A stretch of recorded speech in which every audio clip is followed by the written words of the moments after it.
Okay, today we're with Dr. James Augustine at his practice Ahead to Wellness in Buena Park, California. We wanted to get some insights from him a little bit about the push-pull effect and how he uses Pulse PEMF accessories in that regard and why he likes it. So maybe give us some tips. I use the paddles primarily. They're about a 1 foot diameter, round shaped, two paddles, double paddles. But I like to put one in front of the person and one behind. So let's assume that I'm working on the liver because the liver is a common area of problem. I put one in front and one behind, and it's very, very intense. You can feel it in those organ systems and tissues.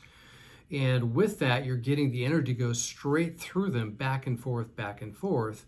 And the goal with that is to bring the intensity up as high as we can go, but then the pulses, drop them to a low of 5 pulses if they can tolerate it. Usually as they're healing, it takes some work and some time going from 7.8 pulses eventually down to a 5 pulses per second frequency. But the push-pull effect, you have the most intense experience with the energy to get maximal results.